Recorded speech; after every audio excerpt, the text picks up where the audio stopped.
You know, when you see a couple and one partner is significantly less good looking than the other, and you judgingly conclude that it must be the sex. That's kind of how I feel awkwardly about this KTM SXC 625. The performance outweighs the looks so much. Although looks are subjective, what isn't subjective is that this is one of the best adventure touring / dual sports motorcycles in the single cylinder 650, 600 thumper line. And I bet most of you haven't even heard of it. So stay tuned for an in-depth, conclusive, complete review of one of the best motorcycles you've never heard of.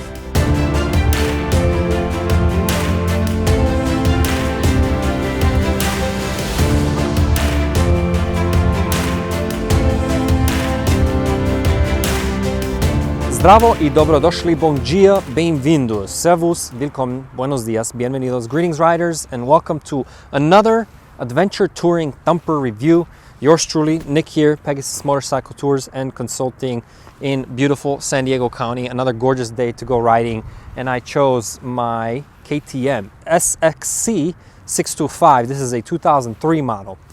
You're not going to find much information on YouTube, nothing useful, really nothing in detail. So I found it very necessary to do a complete and conclusive review. You're going to get everything you need to know about this bike, because if it should turn up in your market, which is proving highly unlikely and difficult, considering the rarity of these bikes, you should snatch it up, because this remains one of my top 5 favorites, if not top 3, in this single cylinder adventure touring capable motorcycle class. On this channel, I reviewed almost every motorcycle in that class, so you can have a very complete list to compare to see what your next purchase should be.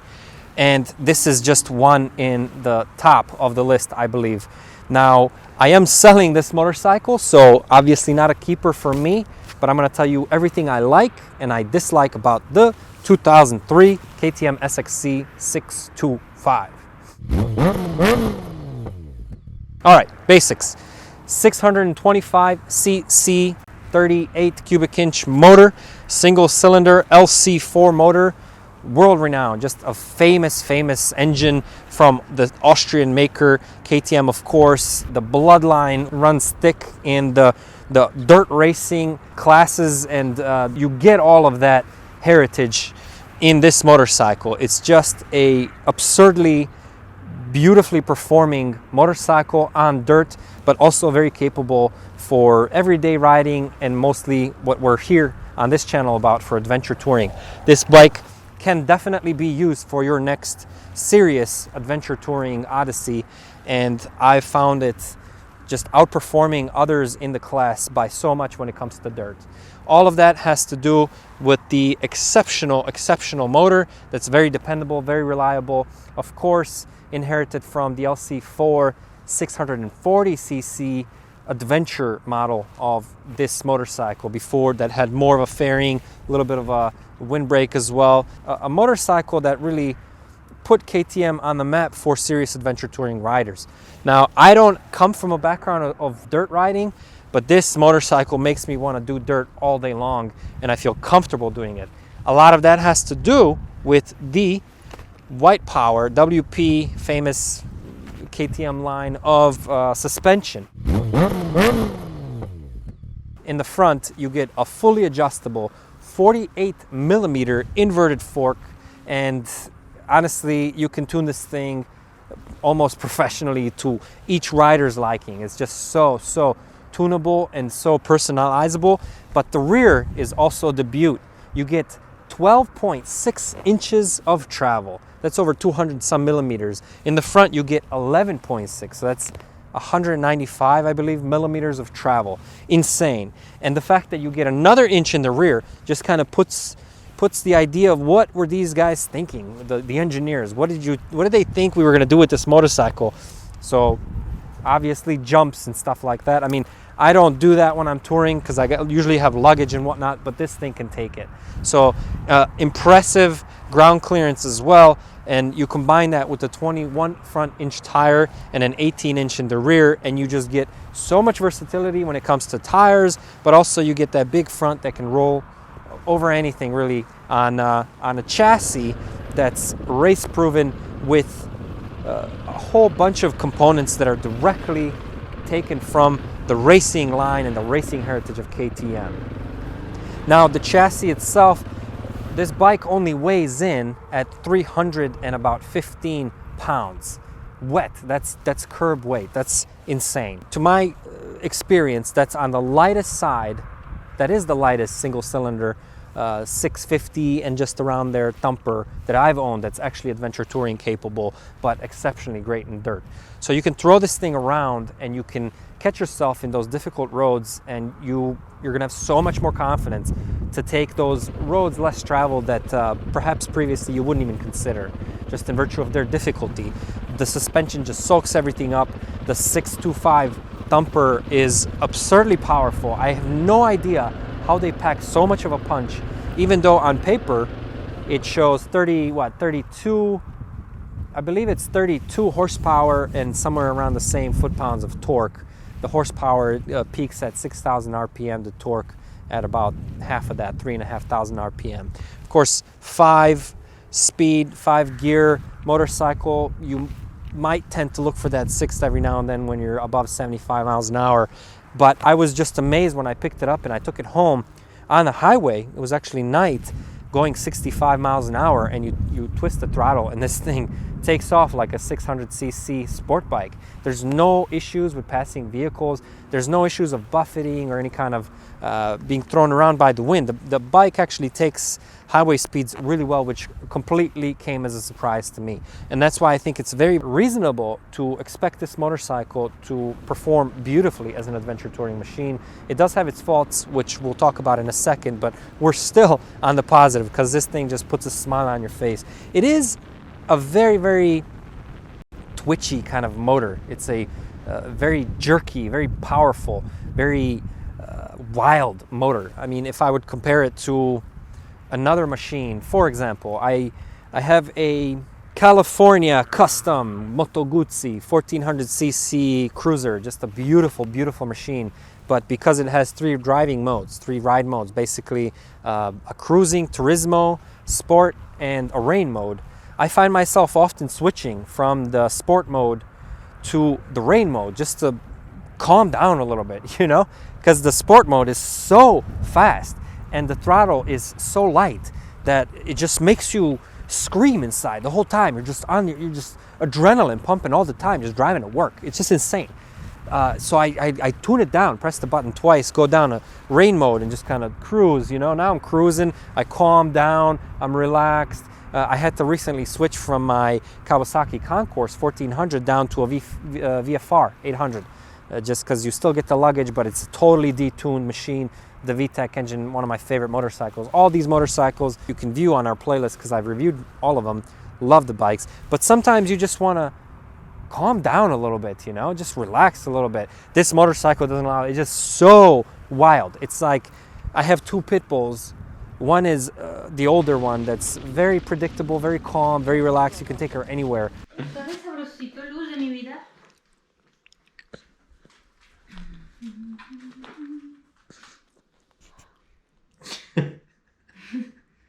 And the other one, the younger one, is just insane. She just snaps all the time. You have no idea what she's gonna do. It's just insane how energetic this dog is. Beautiful dogs, but I love them both. But just unpredictably aggressive and just angry dog. You know, that's kind of how I feel about this bike. It's not unpredictable because you're controlling it, but the machine is just so pumped up. I don't know. It's not for everybody, but it's definitely very hard not to love.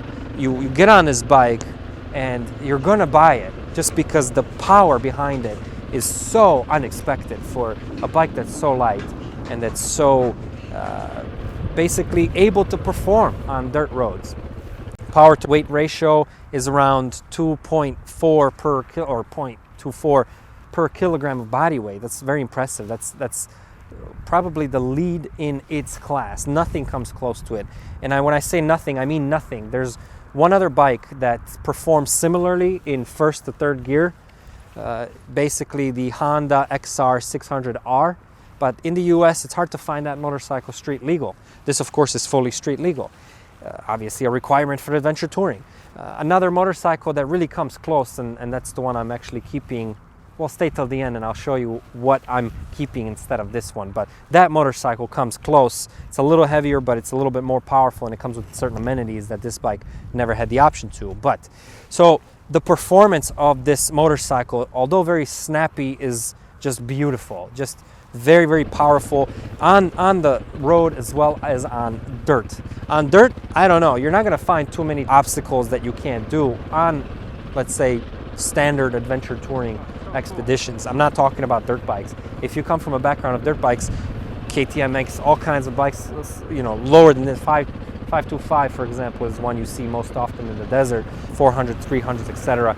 This is, of course, a single cylinder, single overhead cam, 4-stroke motorcycle. This isn't a dirt bike. So if you're coming from that history and that background of riding, this is going to feel heavy. This is going to feel sluggish compared to that. I come from a line of big motorcycles. I like adventure touring motorcycles that I can pack down and hit the road on and go cross country with. And this bike can actually do that, but you can also slap it on the back of your car, you know, tow it to an off-road vehicle park and have a lot of fun. Go to the desert and have a lot of fun for the day. That's another benefit of this bike. It's so light and so versatile that you can tow it virtually behind any vehicle. 350 pounds. Most tow-capable vehicles are going to have that tongue weight to carry this plus the 50-pound or so carrier, motorcycle hitch carrier. So this bike is very, very useful in that regard. If you need something to travel with, if you're on your RV or camper or something, and you need a motorcycle to hop to town or just have fun with, or as a security vehicle, if something breaks down, you have something to get out of the situation with, that's this bike. There's not a lot of other options that are highway capable, highway legal motorcycles. The brakes themselves, let's talk about the brakes here. The brakes are fairly small, but they do the job because the motorcycle doesn't need much more than that. To be honest, it's a very light motorcycle. You get a, what is it, a 260 millimeter front, obviously dual piston, single caliper brake, and you get a 220, I believe, in the rear, but performs just fine. I mean, most other brakes on a 650 tend to be a little bit bigger, but this does the job just because the bike is so light. And you do get factory steel braided brake lines, which I really, really appreciate. What else? Like I said, you are sometimes looking for that fifth gear, but it shifts very, very smooth. For dirt riders, they're going to tend to think that this is a little bit on the higher end of the rev range, that they would prefer to have it geared lower, but in my opinion, you hit 60 miles an hour, perfectly comfortable. 70 miles an hour, it's starting to scream a little bit, you're losing the passing power, but at 60, you twist that throttle and you snap right in front of the car that you're cruising with, and it's just a surprising amount of power from something that's fairly smaller, you know, when it comes to big adventure touring machines. You do get all the quality components for dirt riding, like non-rubberized foot pegs. I do not like the size of this little brake pedal. It's hard to kind of connect with every now and then. You really have to keep your foot on it to be connected. Obviously, all of that takes just time to get used to, and it also doesn't bend in, and I would prefer that it did if you did crash it, but it's really hidden in there, so it doesn't seem like it would even hit when the bike gets laid down. You get this gorgeous exhaust, this 2-to-1, beautiful bluing on the pipes, the headers themselves. It sounds great. It's not overly loud, but you actually hear it, and I do appreciate that very, very much. We spoke about the suspension already. Fully adjustable up front, no tools necessary. You do need a screwdriver below to adjust that part as well. Everything about it is just beautiful. I love great suspension. Great suspension along with the engine obviously just makes or breaks the bike. I mean, I never really cared for orange motorcycles, and KTM makes a few bikes that are appealing to me visually. This isn't one of them, but I can live with it. But when you get on it and you try the performance and you experience the performance of this motorcycle, all of that just goes out the window. So with this particular model, because this is the SXC, there's also an SMC, the motocross, basically the street-oriented version with a smaller front and obviously usually street tires. So you get that kind of, not motocross, I'm sorry, Supermoto, SMC, Supermoto. And you get this amazing performance on the street if that's something you're into, and that's easily achievable just by swapping out a few different items, obviously the tires, the wheels. What you do get also when it comes to the front of the motorcycle is very simple gauge. Everything seems like on a, I hate to say it, but budget oriented when it comes to buttons. Everything is super simple, very, very small. And if you have big hands, it might be a little tough to manipulate some of these buttons, like the turn signals. They're not like the standard Japanese style left, right. It's a little, I don't know. It doesn't visually appeal to me, but that's on a whole nother level. It works like it should.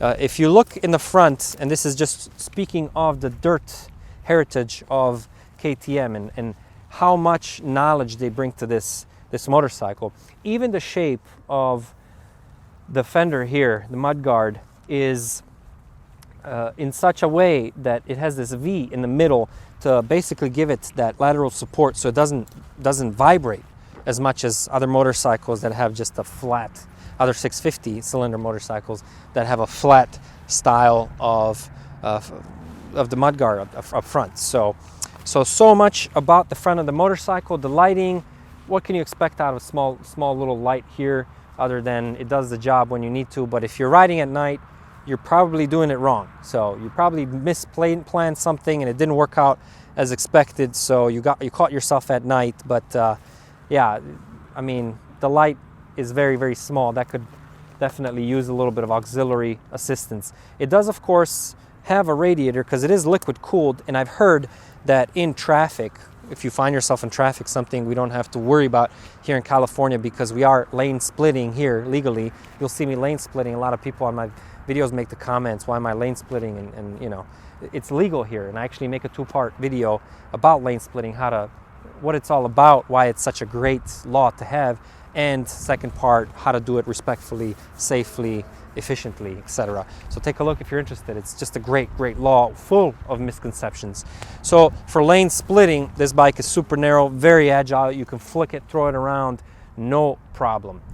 It does not come with any kind of wind protection. There's no clear windscreen, but here, if you should be so inclined, you could drill some holes and put whatever you want.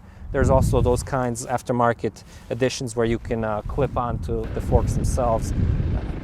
Check that out. I would definitely advise for a windscreen on an adventure touring motorcycle, just in virtue of the fatigue-inducing wind.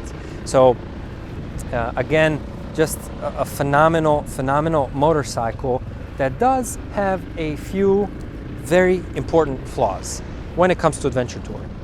For one, the vibration of the engine. These are just supremely dependable motors, but they vibrate a whole hell of a lot. They vibrate the most out of any 650 cylinder motorcycle that I've owned in the adventure touring, the thumper class. It vibrates so much that if you just lightly cup your handlebars and you let the vibration just kind of hit back and forth, it feels like one of those massaging balls, you know, the machine, the little guns that are now popular. That's how much it vibrates through your feet. If you touch the tank, the motorcycle is just buzzing like crazy. The benefit is that it's unlikely to cause your hands to go numb because they vibrate so much. It's not that kind of high-pitched buzzing that really actually induces your hand to go to sleep. This is not going to allow for that just because it vibrates so much. So I think vibration is exceptionally fatiguing as well on any motorcycle. And if you were to take this, 70 miles an hour the whole day for hours at a time, it would be exceptionally tiring.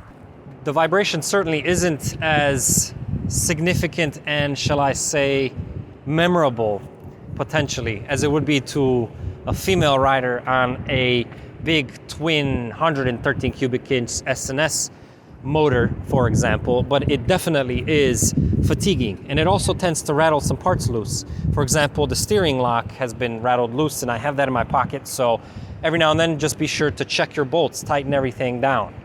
The stock seat also very nightmarish in that regard. You definitely want to upgrade. I have a seat concept seat here, and it's a little more comfortable, but again, look at that. There's not much there. There's not much real estate for your bum to find comfort in. So the seat definitely is I guess is a fault, because if you build this bike for more than just dirt riding, you know, with limited mileage when you're standing on your pegs and stuff, then the seat is going to be the reason why people sell the bike, because they cannot be comfortable in it. So, and there's no need to suffer. The SXC also comes with a luggage carrier in the rear, basically a top case carrier, but this is kind of simple. It's flat. I like that it's flat with the seat mostly flush, so you can place a big pack on it. But again, this isn't really meant, if you look at the frame, it's not all that beefy. It's not really meant to carry a big load and have the subframe take all that weight, or a second rider with weight. So you definitely want to be on the conservative side when loading this bike down. It is a carbureted motorcycle, and the carb itself, the carb is a decent 41 millimeter Keihoon or whatever they pronounce it. I have a Mikuni on this one, but it's a very lively carb. And I've had an issue with my carb on this motorcycle, in that it was leaking fuel, and I had to change a rubber gasket inside the float chamber.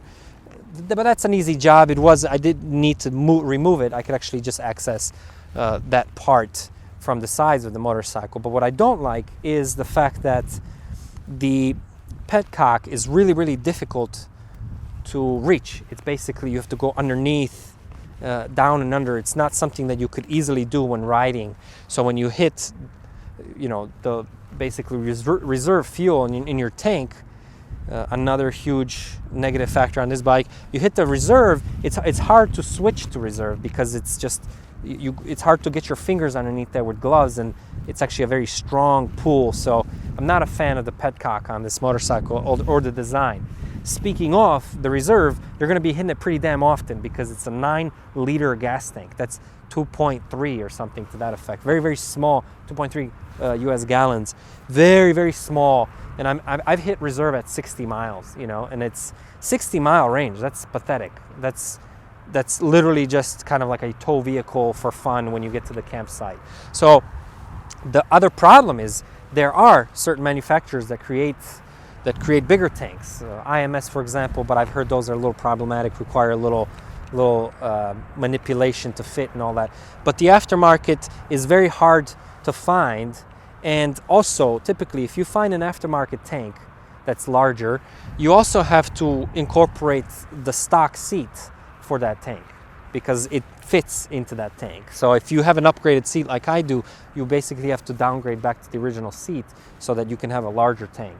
Other than that, you're just carrying extra gas, and that's a pain in the ass. When I'm in the desert, I have to carry a 2-gallon tank just so I can make it out, you know, that day. So very, very unfortunate characteristic of this bike that really makes it limiting to own. And that's why I've basically decided to get rid of it, because I just need something that can have a bigger range and also the comfort. What I do like, that this motorcycle is fairly unique in its class, is that you get an electric start and the kickstart. Beautiful. So you don't have to carry one of those auxiliary charger / jump start units. I always do anyways, because they charge my electronics, but you have the peace of mind that you're able to start the bike via kickstart should the need arise, if you drain your battery or something to that effect. Something that's not uncommon on adventure touring expeditions. So what more to say? It really performs beautiful. On this particular motorcycle, I also have a steering stabilizer that helps a hell of a lot when you are in the sands and the dunes we have a lot of that here, and the bike just flies right through it, no problem. I had a wonderful experience losing my chain climbing a little hill, not a little hill, very serious hill called Diablo's Drop-Off. So the name tells you everything. And I don't have the right tires. These are the Shinko Trailmaster, but I didn't have the right tires for that experience. But I tried to climb the hill full of sand, very, very difficult to get any kind of momentum.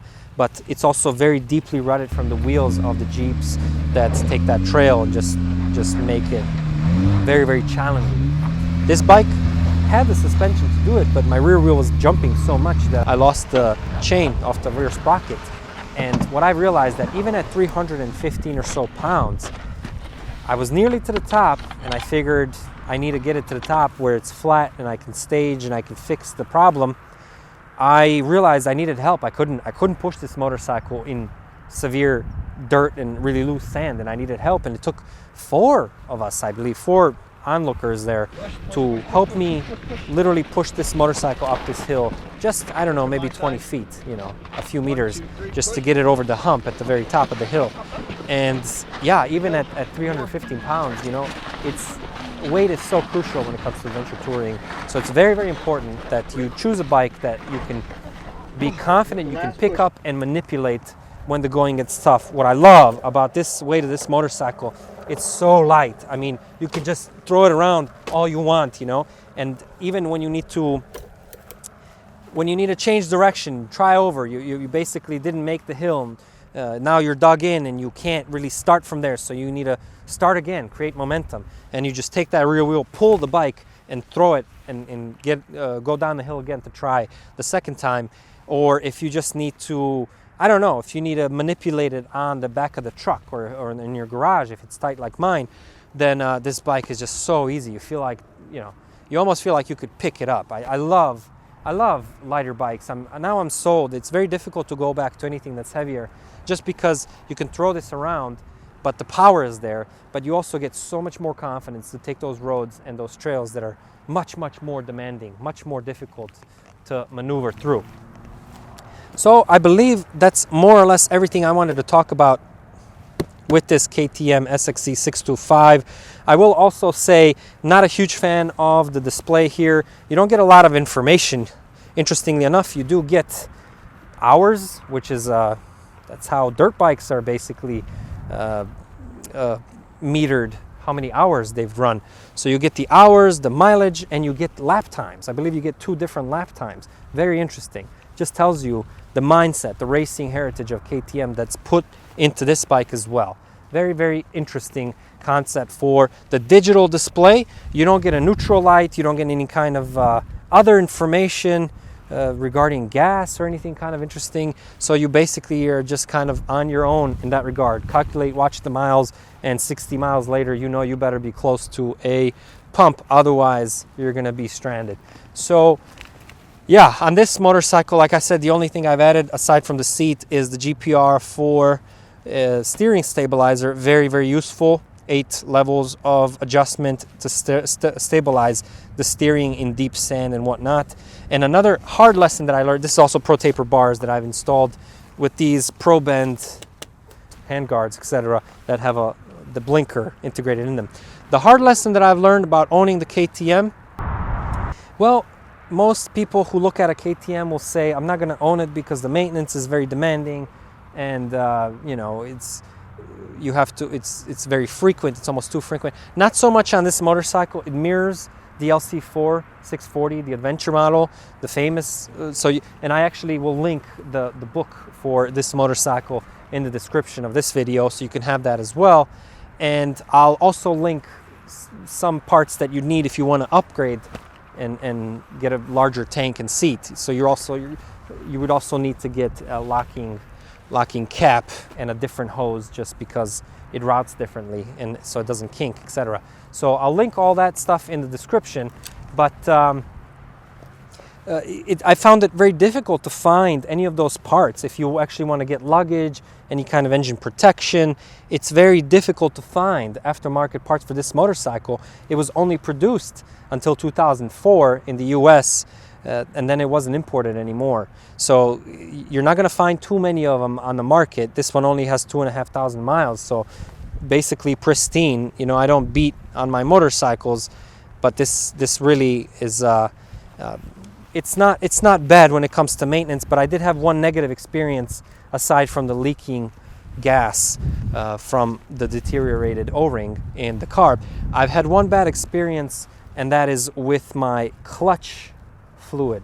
Basically, when we were in the desert, I lost the clutch. After my little, accident on the, or I should say adventure on Diablo's drop-off, I realized on the ride back home, we had a few hours to drive, myself and Gene, whom you know from our DR 650 review. Gene, presently, who bought that motorcycle for me, he is now in South America somewhere. I believe he hit Colombia just yesterday. So take a look at his Instagram. He's a photographer as well, beautiful photos.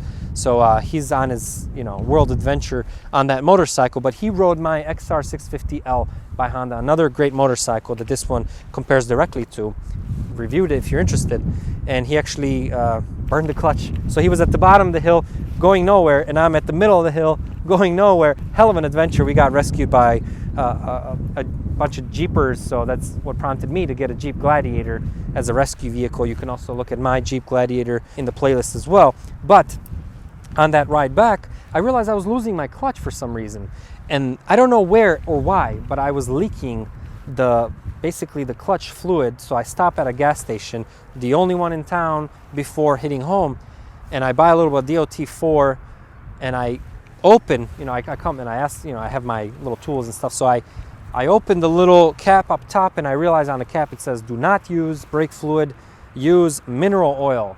Heck of a day. You lost your clutch. It burnt in the desert. Yes, it did. It was misaligned, so that's my fault partly the oversight. We had a lot of luck though with the three guys who put the bike on the truck at, what is it called, Devil's Drop? The hardest part of the whole Zamborrego Desert. Yeah. Okay, so made it back to town just to realize, and you're pushing like 40 miles an hour tops? Yep. Just in third gear. And as we're riding next to you, I realize I have no clutch feel at all. Mine is hydraulic on the KTM as opposed to the cable for the XR. So I go in, make it to town. I go to buy some DOT fluid to just add to the reservoir because I noticed it was leaking. And wouldn't you know it, KTM doesn't use DO3 or DOT4. They use mineral oil, which I understand to be regular, cheapo engine oil. I don't know, but I'm hoping that resolves it. But I know they're not compatible. So DO3 and DOT4 is not a mineral oil. So let's see, and hopefully we didn't suck up a lot of air in the system, which would render this whole process useless. So let's see, moment of truth. Ooh, just at the line. Look at that. Well, hopefully we get home tonight. We've got 1 month to climb, and hopefully I'm not ruining this whole system, so it's just a little bit.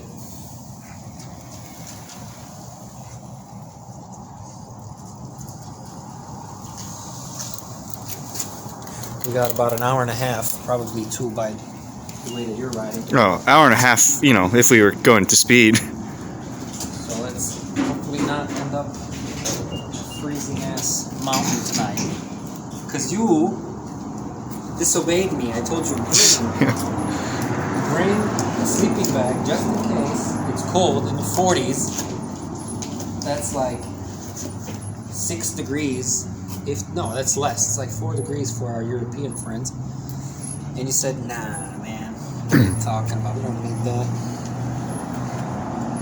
Shit. They inconveniently don't tell you. Look at this. Roll that tape back. I don't know how I took this off. Which side goes where? I think this side goes this way so that it can be sucked down. You want me? I'm gonna stop this. It was very frustrating because every motorcycle that I've ever owned uses .3 or .4 brake fluid for the clutch, which obviously hydraulic clutch on this motorcycle, but this one doesn't. So it's very, very annoying to have to deal with that because it took me days to find that part. So I basically limped home. We got towed again. But I was able to limp home, but obviously very, very limited shifting when you don't have the ability to utilize the clutch. So that was really, really annoying. It says use only mineral oil. The brand is Magura, Magura, and you'll notice in the back of this little cap on this motorcycle we don't have it, but there is basically a routing for a cable, and that cable is used if you stall the motorcycle. It releases some of the pressure in the cylinder, so it makes the motorcycle easier to kickstart and whatnot. So I don't have it on this motorcycle, but if you find one and you see it, nothing's missing. That's just how this particular version came. So it's just good to know. So that's it, folks. Just an awesome, awesome motorcycle that's supremely fun to ride. However, it doesn't meet my needs because I need more of a range, and I like to be protected. I need luggage, and I haven't been able to find luggage for this motorcycle. So if you're looking for a bike that you can throw on a vehicle and just go camping with, and when you are all set with the camp, you can take the bike down and have some fun with it. You have 60 miles to have fun with it wherever you are in all kinds of conditions. Or if you just need something for shorter distances, I mean, this is just an awesome bike, but keep in mind you're going to be able to power wheelie almost in any gear. This thing is just so snappy. I love it. I love it. But time to move on. And I mentioned in the earlier part of the video that I have a bike that I'm replacing this with, and drum roll, 2006 BMW X Challenge, so G650X Challenge, Cross Challenge. A bike that's also very, very rare. You're not going to find too many of them. There was the Cross Country as well with the 19-inch front. The X Challenge is the more dirt-oriented bike, 11 inches of travel or 10.6 inches of travel. And yeah, just 350 pounds, 345 pounds curb weight on that motorcycle. Well, but it comes with switchable ABS. You can also install a windscreen on it. There's more luggage options, etc. Just heated grips, blah, blah, blah. All the BMW stuff, and blue and white in color, a little bit easier to look at too. So just an awesome bike. So stay tuned for a review of that bike. That's a keeper. I'm keeping that one. So other than that, the bikes are just awesome. Perfect head-to-head comparison as well. So if you're looking at this one, be sure to check out my review of the XR 650L and the BMW Cross Challenge. In the meantime, stay safe. Thank you for watching. I appreciate your support. If you like what I'm doing here, we try to keep this channel as honest and independent as possible without any kind of outside influence. The support that I gain from you and the knowledge that I gain, the amount of that I learn from viewers like you in the comment section is why I do this. For me, this is primarily an educational endeavor, and I really appreciate you being here. If you like to support the channel, you can click on the Patreon in the description of this video below, where also you will find the owner's manual. Till I see you again, stay safe, and till next time. Nick, I'm out.